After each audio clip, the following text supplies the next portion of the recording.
This is a production of Cornell University.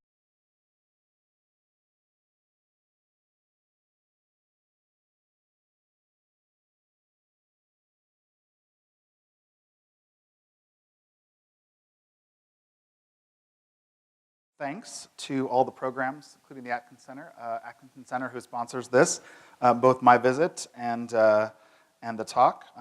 So that you all know, they keep me busy the whole time I'm here, so I don't just get to do like this one brief show.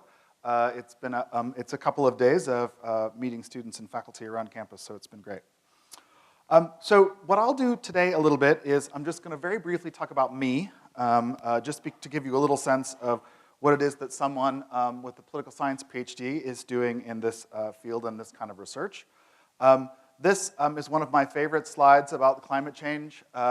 So all of the things that we would like to do on the board up there, and then a skeptical audience member who says, what if it's all a big hoax and we create a better world for nothing?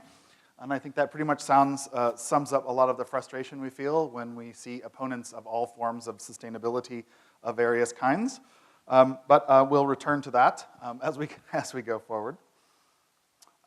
This is some of my work, and just a couple of things that come up today.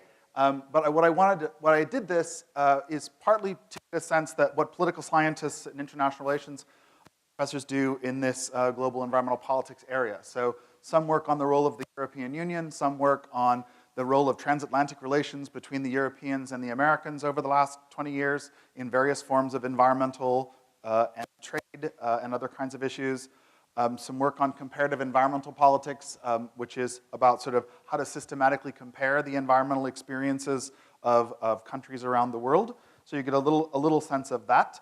Are there any political science majors? It's a government department here. Any of the government majors in the room?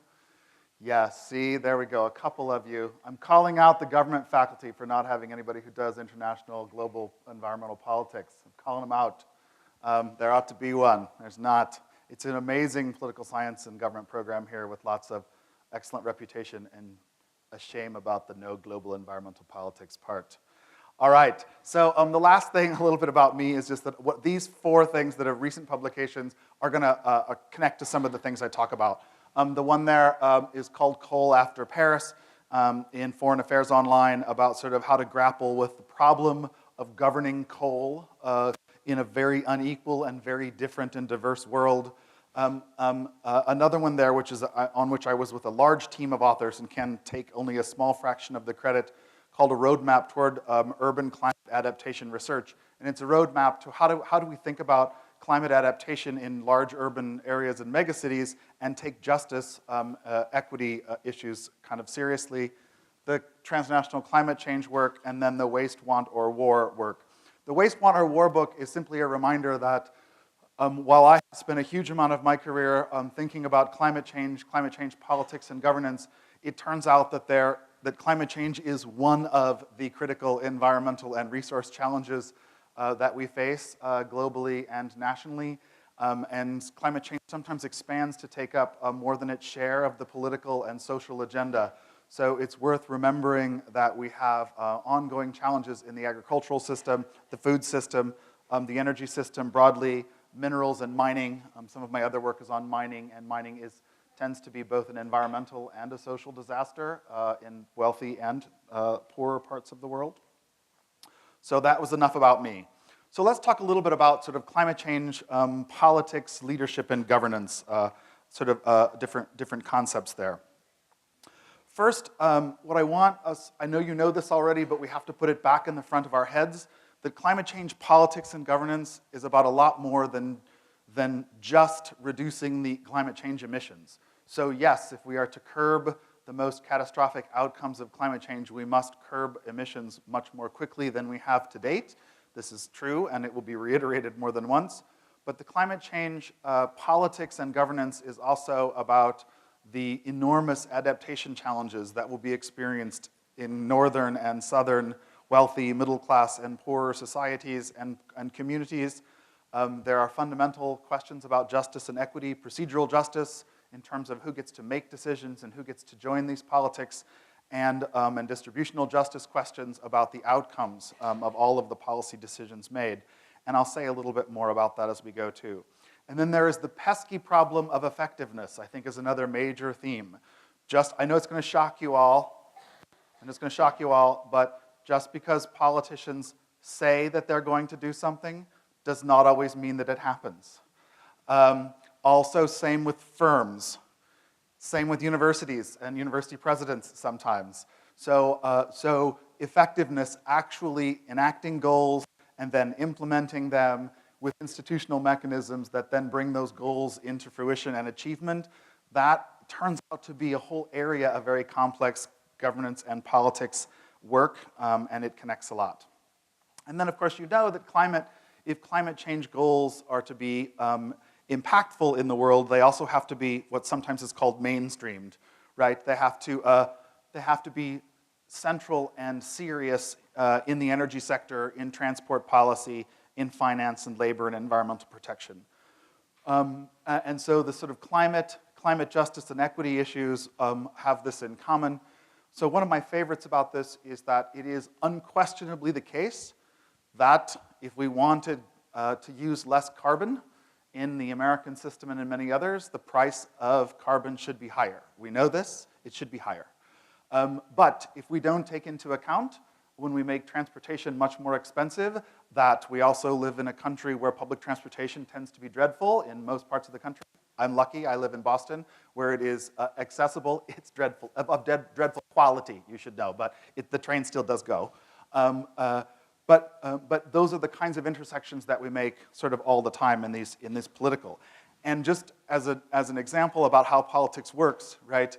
If as analysts and students we don't make those connections, you can be sure that activists do, right? So people who struggle with some of these aspects of every day, they know where these connections lie.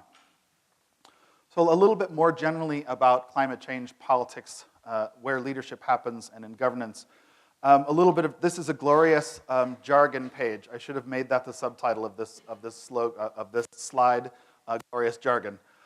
So the first glorious jargon is sort of multi-level or multi-scalar. And what does this mean? Very simply, it means that climate change politics and governance or climate change policies happen at every level of social organization, right? So they happen in our individual decisions as consumers, in our individual decisions as drivers of cars, and that's true at the universities, at municipal and town scale, at large cities, at the national level, at regional levels, and of course, at the global or sort of United Nations level.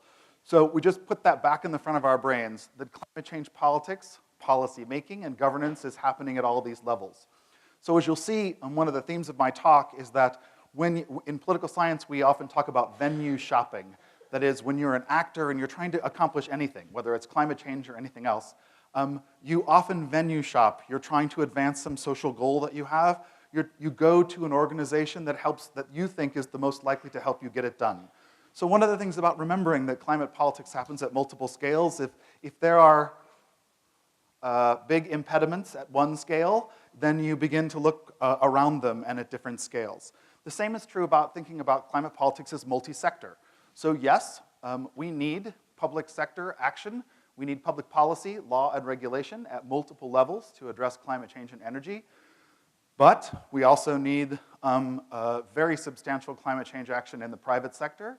We need very substantial climate change action in the civil society and NGO and nonprofit sector. So here again, this kind of multiple levels and multiple scales or types of organizations and multiple sectors. And then as you'll see later, I'm going to talk a little bit about hybrid forms of governance. And what we often mean there is that ways in which you establish governance arrangements that include some public sector, some private sector, some civil society actors in sometimes rather unique relationships. And we can have some examples at the end. And then one more piece of jargon which has taken hold as of late is polycentric. In other words, that climate governance does have and will have in the future many centers, right? So that we don't imagine, I don't think that we imagine that the best way to govern the climate would be to invest some massive amount of authority for a small group of people to make decisions for the entire globe and all of its 7.5 or eventually 9 or 10 billion people, right? So that would be imagining that there would be a world climate agency that told us what to do with the climate is a kind of centralized, one centralized or hegemonic idea. But actually climate change is polycentric. And the key here is that then climate change leadership and experimentation, where we try new things and where we learn how to accomplish things that we have not accomplished before, that too is polycentric. So one of my favorite examples when I'm on a college campus is that in this country there are 3,000 universities, and there are 150 or 250 pretty darn famous ones. And so actually the things that they try in terms of climate governance, the things that they accomplish, advance our collective knowledge about climate governance. So it's very easy often for opponents of action to say, well, this doesn't matter because if it's just Cornell that does it or if it's just the University of Massachusetts at Boston, I mean, what difference does that make for climate change? And the answer is that actually it makes a difference to lead and to innovate and to learn how to do things effectively and cheaply and fairly in a world where we don't always have those solutions ready at hand. So we'll talk a little bit then, a little bit of the outline about how to talk a little bit about climate governance and politics, the kind of slow burn of global multilateralism, the UN system, and then I'm going to talk a little bit, a brief section about sort of climate change governance at other different levels and scales, and then we'll turn a little bit to this notion of thinking about climate change governance as a huge array of experiments. So let's talk a little bit about global multilateralism. That is, multilateralism in the international relations sense that you're trying to organize cooperation with many sides, with many states. So some of this stuff on the slide you probably know, but I want to kind of front load it and make it explicit because it matters. So the first is that states, countries, governments negotiate these treaties. And that in international relations we talk about the international or global world being anarchic. There's no central authority. And states negotiate with one another based on their interests. And to remember that when you have this system where states are negotiating based on their interests, mostly, and they're negotiating with other states who are trying to negotiate things in their interest, that around these treaties, which are written agreements, this is a pretty conservative system. States are mostly fairly conservative actors. So the global system that states sitting around at very formal negotiating forums is not the place usually to look for the most innovative, most rapid action, most dynamic environment. It simply isn't. And I think sometimes people say this as though it's a big criticism of the state's system and we should somehow have it better, it should somehow be better. But for international relations scholars, it simply is global. It's the system we have. So indeed, it's slow. And it tends to upload or uptake ideas and leadership from lower levels of government, rather than, say, provide universal answers and gigantic leaps forward.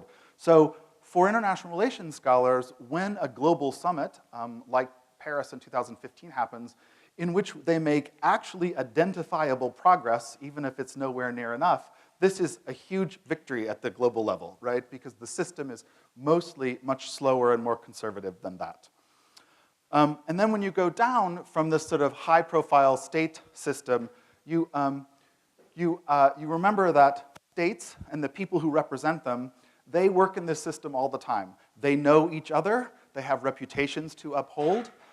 It does keep them sort of collectively talking to one another. Even when they don't like one another particularly well, they still manage to do it most of the time.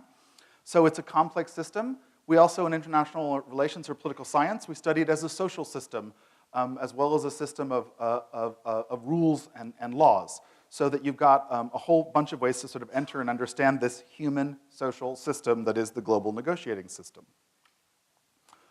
So in international global affairs, and in some places in regional affairs, you have what we sometimes call this framework protocol model. This is a kind of fundamentally incrementalist model of how to govern things in the world, right? So you've got a framework convention, which is a treaty, and you've got a protocol attached to it, which is a treaty. Now we have a new word. We have agreements after the Paris Agreement, which is also kind of a treaty, kind of not. and purposefully vague on that front. So this is a response to sort of this anarchic situation at the global level. And here's what I mean by anarchic situation here. When you discover from scientific research and political activism that chemicals are depleting the ozone layer, or that carbon and the other greenhouse gases are warming the Earth, when you discover that, you find that there is no governance system at the global level for states to do anything.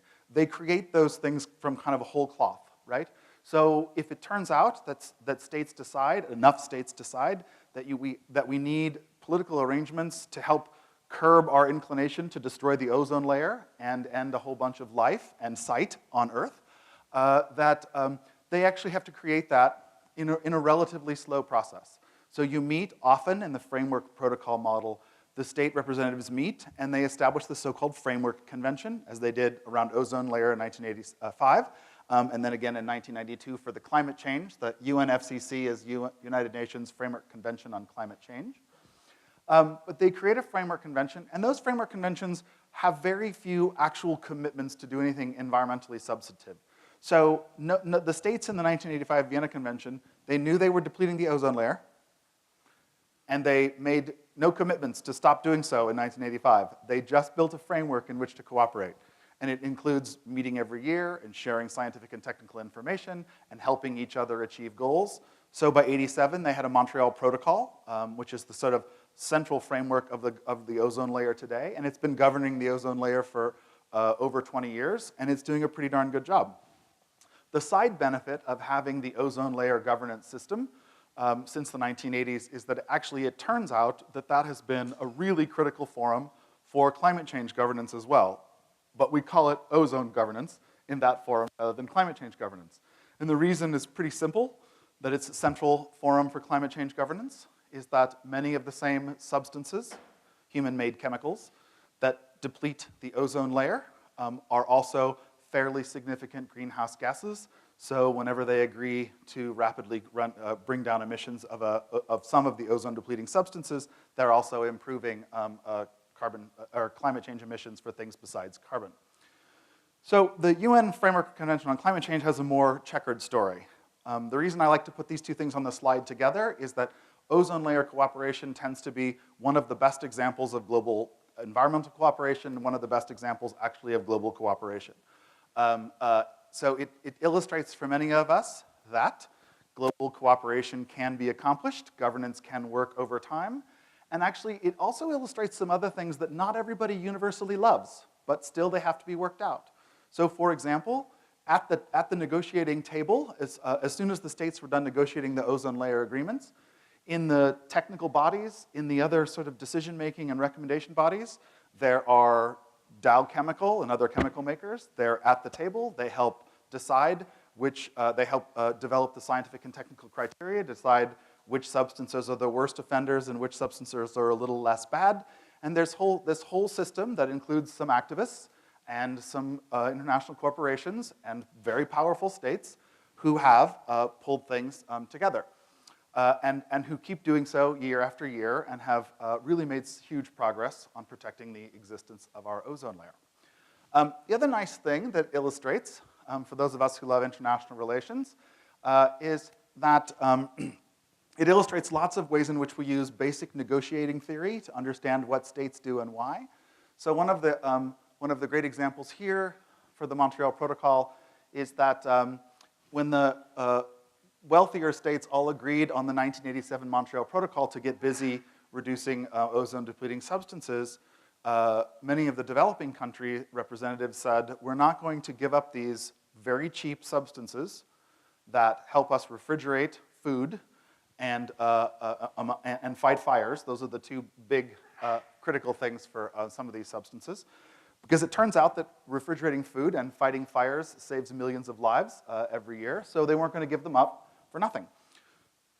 The United States and the Europeans failed to agree on any kind of compensation fund in 1985, so they ratified the agreement and went on back home to Washington and Brussels and Paris and Bonn. And the Chinese and the Indians, backed by a number of other developing country representatives, simply said, we're not going to sign it. We're not going to sign it until you come back to us with some sort of fund that helps defray the costs from technology transfer commitments. And in basic negotiations theory, this is gloriously called a hostage strategy. In order to get what you want when you are negotiating, you take a hostage. In this case, you simply take the future of the Earth hostage. You imagine I have a globe, and you say to wealthier countries, we'll go along when we're not bluffing. We'll go along when you establish a compensation fund. And in 1990, they did establish a compensation fund, and it has worked reasonably well over time.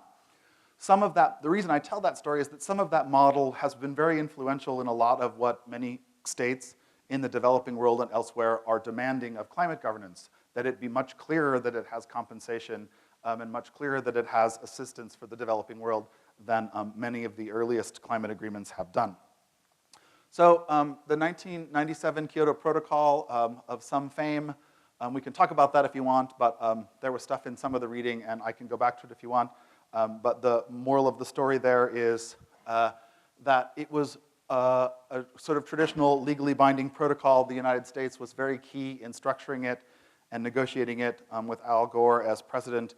And then President George W. Bush announced that the United States would not be abiding it, and they kind of went to war to try to keep it from happening. And so it was an often quite weak agreement. 2009 in the Copenhagen Accord, the first December of President Obama's presidency, the United States still plunging ever deeper into the Great Recession. Mr. Obama and his team were in no mood or position to lead very much on climate in 2009. And so part of what happens in 2009 is that the United States under President Obama and the Chinese government sort of collude to do nothing in 2009, except call a big press conference that says that they did great things. The Copenhagen Accord, I'm going to talk a little bit about because it's an example of the kind of, one of my favorites is that one way that the Copenhagen Accord turned out to be extremely unpopular among developing country delegates because they were not metaphorically locked out of the room, they were actually locked out of the room when the United States and China and the European Union made a set of the final decisions on what the accord was and handed a copy of the new accord shortly before they called the press conference. So when you want to be sure that people are going to be extremely upset, actually literally locking them out of the room and then telling them that you are giving them the agreement that they are expected to sign and smile about is a good way to do it. So it took a couple of years to put the kind of negotiating process back on track. But I have a British friend who always refers to the Copenhagen Accord as, in his lovely Cambridge accent, as a gentleman's weight loss club, where you all sit around and everybody says, yes, yes, I'm definitely going to lose about 20 pounds. And then everybody in the club has the sense to not ever mention that commitment again. And so this is sort of what Copenhagen was. It was not, its record of accomplishment was not terribly impressive, but it does leave some legacies for the next agreements. And finally, toward Paris in 2015. So as the negotiating delegates and the states are gathering and doing all the preparatory meetings for Paris in the year or so before 2015 meeting, they've got a huge number of problems to solve in the negotiations. In fact, they've got so many problems in the negotiations to solve that it's absolutely clear that they can't solve most of them in one set of negotiations.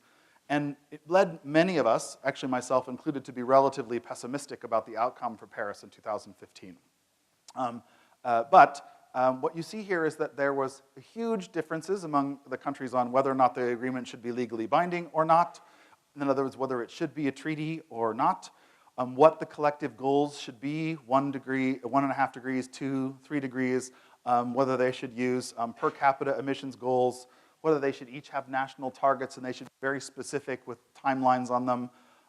Financing and liability is a huge set of problems and questions for all of them. Only some limited progress made there to date. Capacity building and tech transfer. Everybody says they're for capacity building with each other and technology transfer, but capacity building and technology transfer require things that are expensive. They require people to change their behavior. They require you to redo laws and policies. They're much harder than that little bullet sounds, and so very difficult. and then which instruments and at what level. In other words, how much carbon markets, taxes, how much do you want to specify these things in the agreements?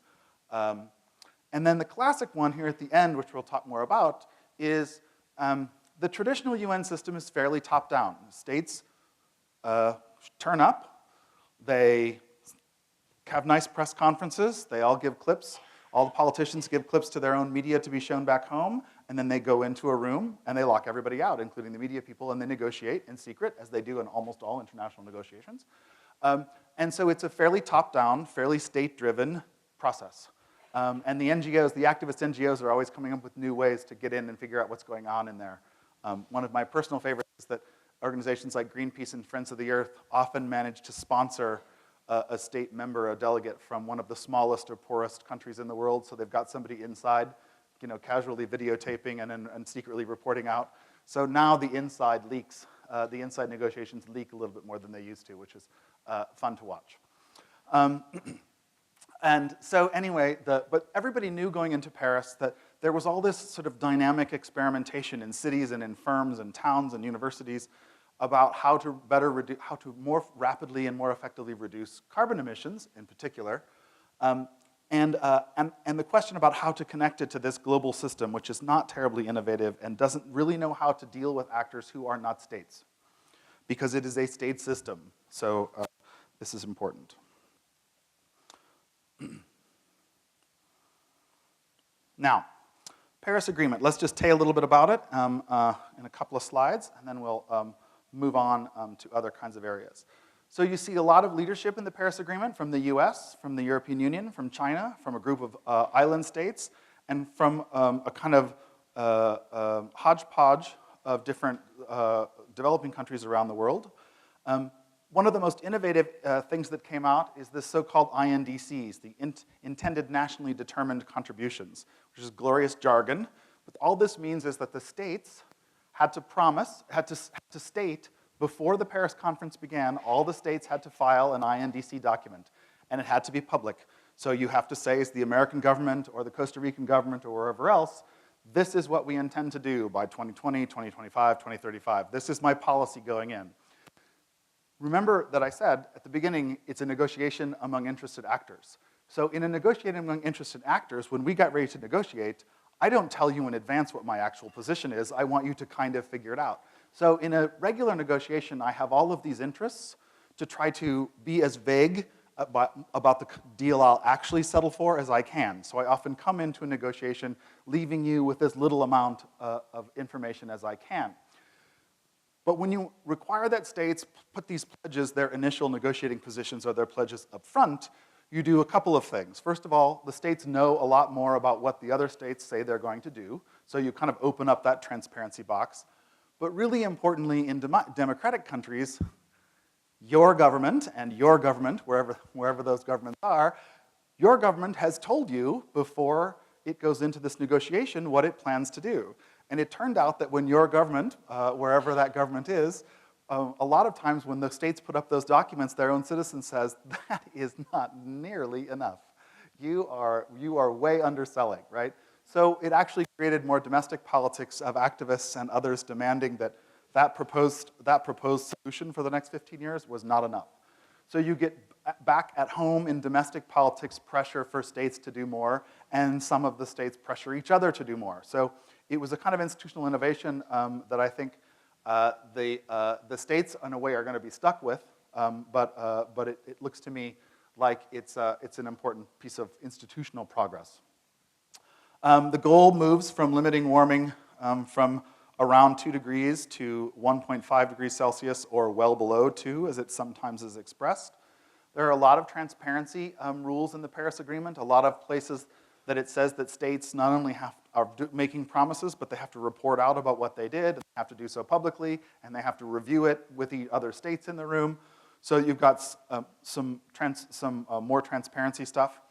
The anti-up notion there is simply that, sometimes called ratcheting up, is that the agreement over and over again makes it clear that states are expected to continue to make further announcements about what they're going to do. So if in 2015 the United States was willing to do X in 2025 and Y in 2030, that the expectation should be that long before we get to 2025 and 2030, the United States and other states should be turning the dial and doing actually more than is required under their original pledge.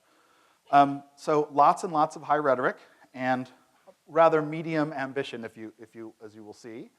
I think it's important to note whenever I talk about this in American audiences that the whole structure of the agreement is in part structured so that the whole world, all 100 and some states, have to help President Obama not go to the United States Senate because the United States Senate would be expected to not pass a climate treaty.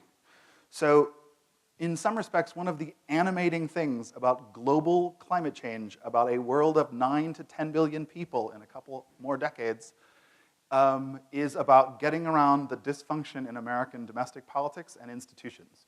And I always say this to American audiences because if you end up going to a COP or a global affair, everybody else knows that. And it seems to me that American journalists do often a very bad job of telling the American people that their global embarrassment is also a global annoyance most of the time. We're about to see it all again, of course. Now, the other thing that's really some very innovative things about the Paris Agreement is that it is filled with references to actors who are not national governments. So what cities are doing, firms, universities, so it is saying that in order to achieve these goals and to ratchet up these goals over time, we must engage all of these other places that policy innovation happens. And this is pretty innovative for global governance in general, not just in the environment. The only other place that you see it as much, aspects of this, I think, is global human rights politics. Because human rights activists know that since human rights agreements are often structured to make sure that people have rights as regarded to, from the abuse by their own states, human rights activists have never trusted states to completely uphold these without other pressures, right? So you get a lot more of this sort of politics around the state system happening now, and I think it turns out to be a place for some optimism. However, if implemented, all those INDCs, all those commitments, if implemented, they only get us to about 2.5 to 3.5 degrees of warming, which is catastrophic by any estimate, and it's way more than the agreement says we're aiming for, which is 1.5 to 2 degrees, right? So you get the kind of classic international relations agreement, this sort of classic political bait and switch. Here's our goal, it's glorious, we're gonna put it in huge numbers, we're going to project it onto the Eiffel Tower. It's awesome, 1.5. Actually, what we did only gets us to 3. Like, that's kind of in a footnote, right? So this is very common in the international system, and it gives you a sense. Now, getting to 2.5 to 3.5 or 2.6 to 3.6, that's way better than the pre-Paris trajectories. So the pre-Paris trajectories were in that range of 4.5 degrees of warming. That's the kind of direction we were on. But again, these estimates rely on all the governments to actually fulfill all of their promises. So that's a worrying if, right? So who cares about these summits? I think there's some interesting stuff here. So by comparison, Paris is a pretty significant agreement, but it's still way less than we need. We know this. But there are a few things about these global summits. They do focus the attention of the powerful. And the INDCs, these pledges released in advance, help do that a little bit more. So they give citizens more opportunity to focus attention of their leaders on particular things that they might care about. But we always say in international relations to kind of keep our expectations appropriate because global institutions are all very, very weak and they have very little authority. And states keep them that way. So when we start thinking about where are the levers, where are the ways to improve this governance system, that's why the last kind of third of this talk goes to the non-international system, because most of the levers and most of the places for innovation are not at giant global summits. Big things happen there, but not the most innovative ones. So I always say that, like, I happen to be rereading parts of the Canterbury Tales for a different reason, around the time of the Paris conference, and so it reminded me that, like, all these pilgrims wandering and telling stories to Canterbury, and then once they finally get there after this long and elaborate pilgrimage, they basically have dinner and congratulate each other upon arriving, and then they turn around the next morning and walk home. And start back on the road and start to get to work. So I think of this summits as like this, is that they had a great party in Paris, and actually quite a few of them had a pretty serious hangover the next day, and then they really started to think, oh God, there's so much more work to do. So that's how it goes. So where is all of this politics, this governance, sort of beyond the sort of famous UN system? And the reason I think that it's always worth thinking about this a lot is because we call it global climate change, and because there is a global UN summit every year, and we have global agreements about it, our eyes kind of remain focused on the global gaze, as you would say, right? We think of this as a global issue. We think of it, and because we think of it as a global issue, we often think of it as very far away. That is, we know that we may be living with the impacts of climate change, but we think of impacting the decision-making as very, very far away. So one of the ways about reframing where politics happens for climate change and where governance happens is to make sure that we don't get to sit aside and simply complain about our leaders. Very easy to do, and maybe even very important to do, but not only. So, first of all, the non-state actors are a huge diversity. Giant firms, small businesses, universities, NGOs of all kinds, different industrial and retailing sectors. So there is a huge diversity of actors there, and many of them are more and less amenable to climate leadership. And quite surprisingly, some of these things can change. So 10 or 15 years ago, no one would have said Walmart will be like a corporate sustainability leader. And there are plenty of sustainability critiques about Walmart. I'm in no way a paid representative of Walmart. But actually they have enacted a lot more sustainability and energy policy in the last 10 or 12 years at Walmart than one might have predicted only a few years ago. So I simply use this as an example to tell you that institutions can change. And the values or their interests that are embedded in them can change over time. So we've got lots of kind of forms of governance, right? We've got regulation, which is a kind of very state-based one. We've got markets, which drive incentives and often get shaped by policies. We've got network forms of governance. And then we've got lots of other things like certification and labeling schemes and taxation and subsidies and all kinds of different sort of policy mechanisms. These mechanisms can all be used in the public sector, but they can also be used in firms and at universities and other places. And again, the sort of multi-level, polycentric kind of thing. So the thing about the last bullet about thousands of experiments is that as a political scientist, or as someone who studies any kind of social science sort of focuses on policy, is that we want to see the world as a place where there are literally thousands of climate governance experiments happening, right? So when firms manage to make money like they want to and drive down their carbon footprint, we should ask what we can learn from that and what other firms could be doing instead, right? And when universities lead on these things, we should ask why, if university down the road can lead, why can't ours? If, for example, some universities can divest and others cannot, it makes the excuses to not divest less convincing when other universities can do it just down the street. So you have a sense of looking at these as experiments. And remember that experiments can be studied from the social science perspective. They can be learned from. They can also be used strategically. So if I say, I've learned something from this experiment and I can convince you how to do it, then we've got the kind of strategic use of this information and this learning over time. So one of the examples is carbon markets. Carbon markets was an idea in economics literature. There weren't very many of them before the late 1990s and early 2000s.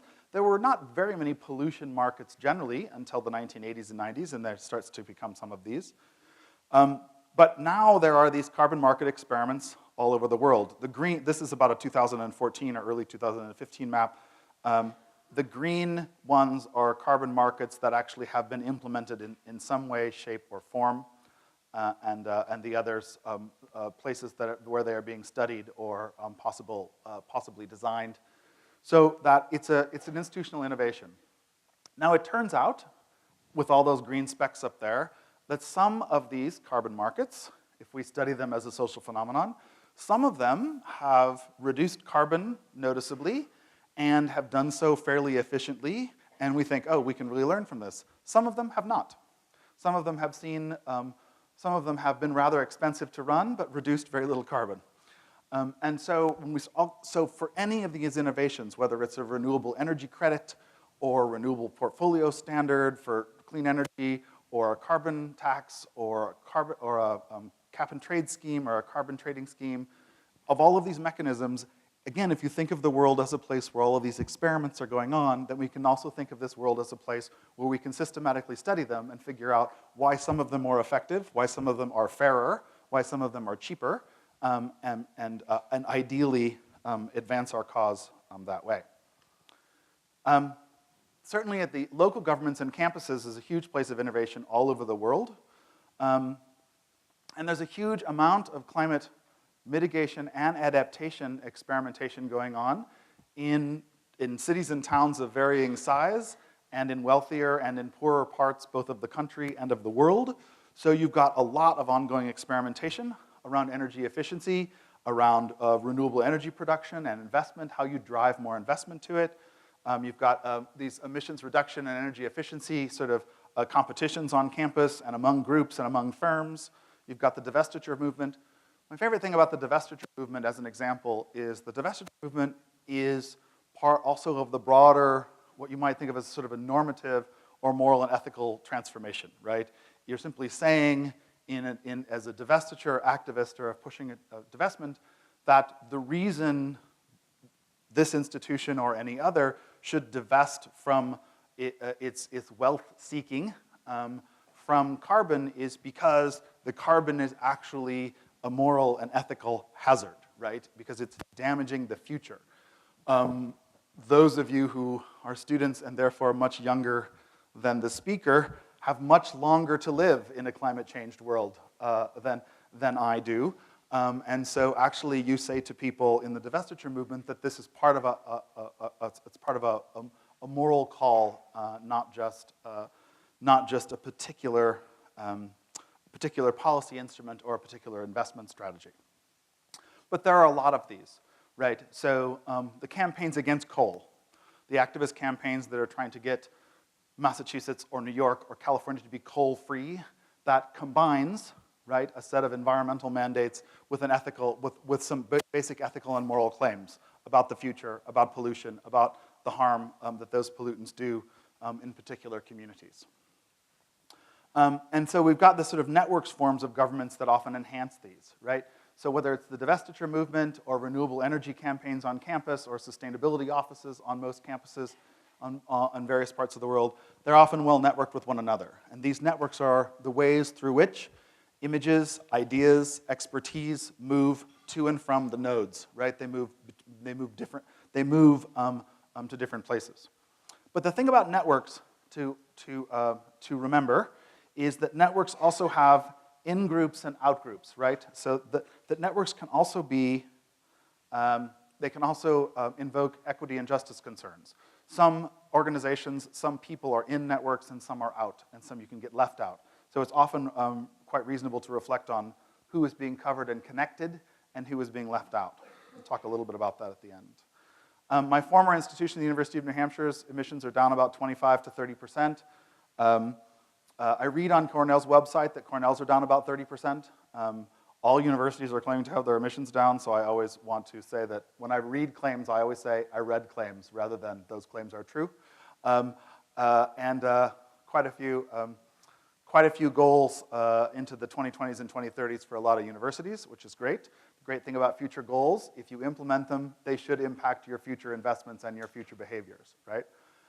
Massachusetts emissions as a state are down 18 to 19%. They're about on track to meet their 25% by 2020 goal. We might just about make it. 40 or 50% from power plants is the goal. The big news this week was that California's, it was either Saturday or Sunday of this weekend, California's electricity was 56% renewable, which is pretty impressive, both by American standards generally, but it's also pretty impressive because California is a very big economy and therefore a very big energy user. So they set a new California record, so it's worth giving them the shout out. I'm going to say a little bit about this sort of governing climate change transnationally book, and I'll leave aside most of the jargon that was in there about the research design and just say a little bit about why we did it and what we found. What we did was we wanted to define these sort of hybrid forms of governance in which the actors, some of them public sector, some of them private sector firms, some of them civil society actors, have come into an institutional arrangement together and tried to govern some part of climate adaptation, renewable energy, energy efficiency, these sorts of things. And they have a specifically climate-focused justification. And what you see here, this is, we zeroed in after a lot of research on about 64 of these initiatives. You see some of the ones that get a lot more attention here on the slide, but they have, they take very different organizational forms. So some of them are about bringing corporations together and giving corporations a forum to exchange best practices, learn from each other, and kind of promulgate those best practices to different corporations. Some of them are very cities and towns based, and they tend to be kind of movement structure. So there is a network, and then your city and town can elect to join the network, and then there are a few sort of things that you have to do in order to get in the network, and then you hopefully benefit from being in it. So there are several different structures here. One of my favorites is the C40 cities. That's the reason it's got a different color. And the C40 cities was originally a group of some of the 40 largest megacities on Earth. It's now got a slightly different and larger membership than 40. But it was a network to connect these megacities around a whole bunch of climate change issues. And remember that in a megacity, of course, they all have mayors, and many of them are very famous in their country or globally. But also you've got water treatment professionals, you've got roads and transportation professionals, you've got this whole subsets of these professionals it takes to run, make decisions, operate, and administer a huge megacity. And what the C40 cities does is try to build those kind of sub-networks so that the people who are in charge of wastewater or drinking water or transport policy or sustainable investment policies or neighborhood redevelopment, that these people are in a network with the people who do that similar thing in other cities and all around climate change issues. So it really allows these networks to sort of specialize for people and for organizations in the roles that the kind of information they most need. They mostly don't need these professionals with lots of technical expertise. They mostly don't need new memos from the mayor telling them to think more about climate change, right? They need real stuff from people who are, if they're engineers, I need to know what my engineering colleagues did in the water treatment plant. They need to know about sort of, okay, if I want to switch fuels for the subway, who's done that, and how the hell did they manage to accomplish it, right? So it was that kind of network building that responds to people's particular needs and expertise. One of the things that happened with C40 cities is that they started to produce some reports and some great stuff. People were doing research on them. And the World Bank decides that the World Bank is going to help publicize the things that C40 cities are doing because it helps to globalize it. Because, of course, if there are only 40 or 50 big cities in this network, that means that there are several thousand cities with 1 million people or more who are not in this network, right? And so the World Bank takes it on itself, and some of the environmental organizations who are also a part of it, to help distribute this information to larger audiences. So you begin to see how that kind of networking strategy begins to bring in people who would otherwise be left out of the network, other kinds of cities at different sizes or in different countries. And you can see why there is a path to more impactful change when you innovate in one place and you have a network to distribute at that, and then other actors further distribute the important insights. I'll skip that one. The other ones, the climate group has these corporate members. The corporate members in the climate group to achieve government goal, or to achieve climate change goals of various kinds, they tend to be organized by sector. This is the same kind of thing as the city employees, right? So the financial services people, it's not helpful for them often to know what it is that heavy manufacturing firms are doing. They need to talk to they want to be in a network with other financial services people or energy and finance and folks. So about how to achieve various goals. So the climate system, in other words, thinking about it multiple level and multiple types of actors, runs from your arguments in the dorm room or with your parents or others about climate change, all the way through shareholder activism, various carbon markets at different scales, to the global system.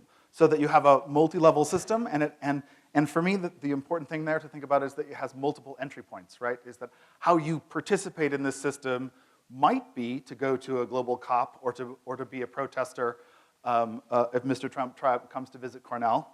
I think that's unlikely, by the way. Those might be great ways, opportunities to present themselves to you, but actually in our everyday lives, we have institutions that are all around us. So now the last couple of slides, and we'll take questions for a while. So now we're through the looking glass. A number of prominent American environmentalists refer to the election day as the catastrophe, which I think gives you a little idea about their expectations of climate, energy, and science policy in the Trump administration. Some of this you know, right? The regulatory rollbacks have begun on auto efficiency, on methane from the natural gas system, on the power plants. There are fairly substantial science cuts and increasing pressure on government sciences to be quiet and to toe the line. US leadership in global forums is likely to pretty much evaporate. And if US leadership in international forums only evaporates, that would be great. Probably it's going to become hostile and problematic and undermining.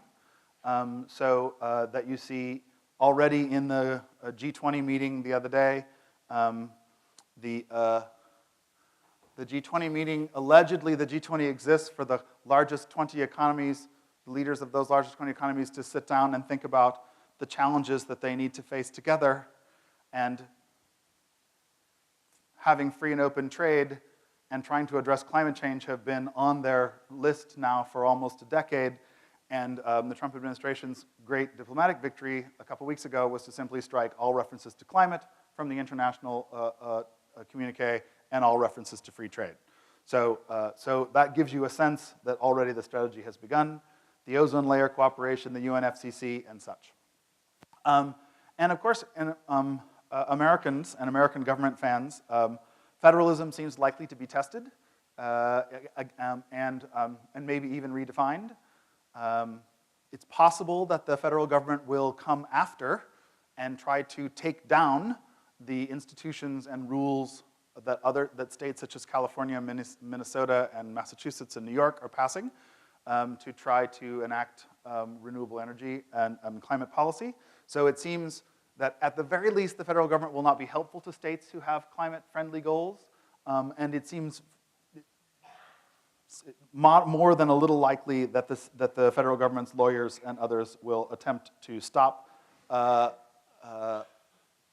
states from and city governments from doing what they would like to do.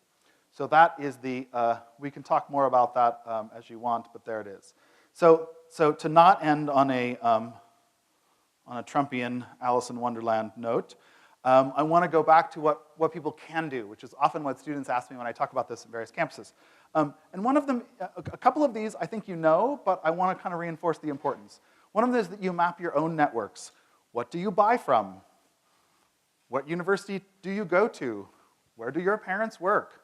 Where is your next job going to be? Like all those are all connections to actors that you should be asking to do more about climate change if you want to be a person who's pushing actors to do more about climate change. Whether or not you join a political party, you can ask those political parties to do more anytime, right? And so you think about those networks. They might involve a community organization, they might involve a union, they might involve a church or a synagogue. All of those are actors, right? Lots of businesses, all those kinds of things. So you map your network, you do it again, you think about where it is that you can reinforce the idea that you think that all the institutions. You also have the advantage of youth, many of you, which is to say that you should use your youth to shame those who are older. They're changing the world you're going to live in, and not the reverse, it turns out.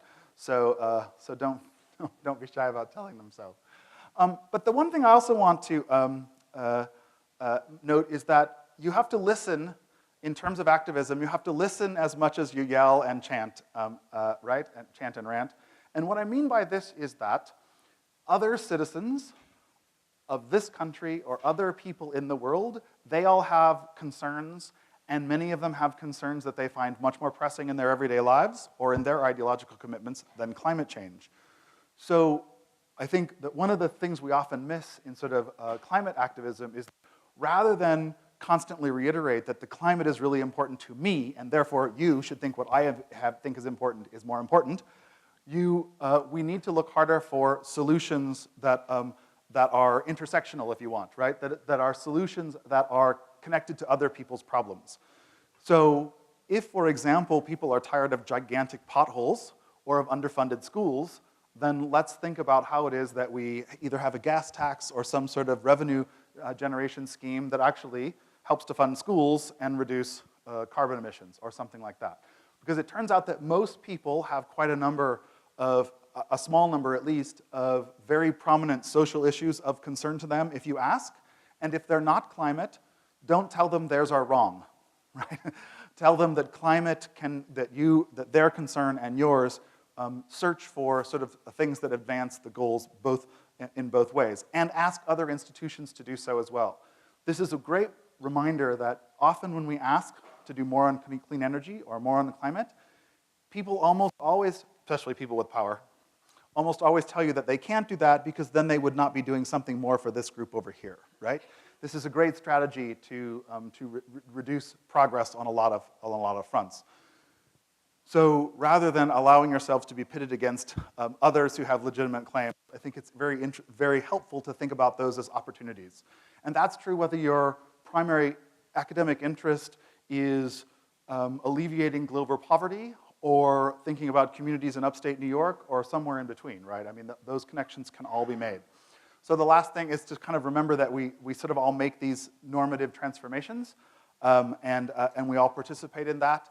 And in fact, that really radical normative transformations are not made at UN summits, and they are only, they may well be shaped from the White House, but they are also they also have to be reflected there. So think about those. My examples of those is that when I was a college student, these many years ago, when I was a college student, we used to write postcards to Latin American dictators, telling them to release various political prisoners. We used to sleep in tents on quads called shanty towns to try to get the universities to divest in South African apartheid. And we used to have to literally, throw things at presidential administrators and university health centers because they didn't want to give out condoms to help limit the spread of AIDS, HIV, because the view was, right, that the alumni or the taxpayers didn't want to pay for those condoms for 20-year-olds or 18-year-olds or whatever. So all fairly appalling positions of opposition, but it turns out that actually, there are lots of democracies in Latin America now, and it would be inconceivable to say that the government did not have a role in trying to stem the spread of a disease. So there are lots of ways in which, if you pause to remember that there were lots of transformations that didn't look very possible before, just ask old people to talk about some of them, and then they will try to give you some inspiration. Thanks for listening. Thanks very much.